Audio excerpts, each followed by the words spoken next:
भगवान शिव का यतीनाथ अवतार। अबुर्दाचल नामक पर्वत के पास आहुक भील अपनी पत्नी आहुका के साथ रहता था। पति पत्नी शिवजी के परम भक्त थे। एक दिन आहुक अपनी पत्नी के लिए भोजन का प्रबंध करने के उद्देश्य से वन में बहुत दूर निकल गया। संध्या काल में भील की परीक्षा लेने के लिए भगवान शिव सन्यासी का रूप धारण कर उसकी झोपड़ी पर आए। इतने में आहुक भी घर वापस आ गया।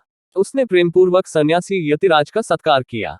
यतिराज ने भील की परीक्षा लेने के लिए उससे कहा, मैं आज रात यहाँ विश्राम करना चाहता हूँ, सुबह चला जाऊंगा। आहुक बोला, स्वामी जी, मेरे घर में मात्र 2 व्यक्तियों के योग्य ही स्थान है, फिर उसमें आपका रहना कैसे हो सकता है।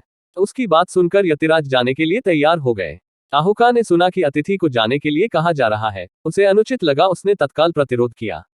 भीलनी ने कहा, प्राणनाथ, अतिथि को वापस लौटाने से हमारे गृहस्थ धर्म की हानि होगी। आप स्वामी जी के साथ सुखपूर्वक घर के भीतर रहिए, मैं अस्त्र शस्त्र लेकर बाहर खड़ी सेवा करूंगी। पत्नी की बात सुनकर भील ने स्त्री को बाहर रखना उचित न समझा। उसने स्वयं बाहर खड़े रहने का निर्णय लिया। स्वामी जी को घर के भीतर ठहराकर वह स्वयं बाहर खड़ा होकर पहरा देने लगा। रात में हिंसक पशुओं ने झुंड बनाकर धावा बोला। वे आहुक को मारकर खा गए। इससे सन्यासी को बड़ा दुख हुआ। सन्यासी को दुखी देख भीलनी धैर्यपूर्वक बोली, यतिराज, आप दुख न करें। भीलराज ने अपने कर्तव्य का पालन करने में बलिदान दिया है। मैं चिता की आग में जलकर अपने पति का अनुसरण करूंगी।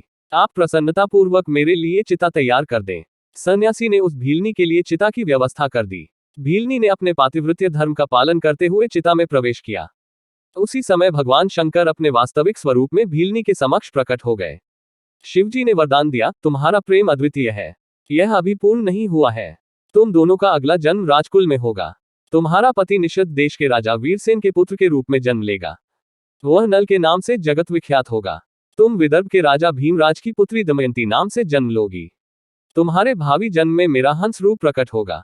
वह तुम दोनों पति पत्नी का मेल कराएगा। तुम दोनों सभी राजसी ऐश्वर्य भोगने के बाद बड़े बड़े योगियों के लिए दुर्लभ मेरे पवित्र शिवलोक में स्थान पाओगे। ऐसा कहकर भगवान शिव वही लिंग रूप से स्थित हो गए। भील ने प्राण देकर भी अपने धर्म का निर्वाह किया। वह चल रहा था, अतः उसी के नाम पर उस लिंग का नाम अचलेश हुआ। तब तक सुनते रहिए।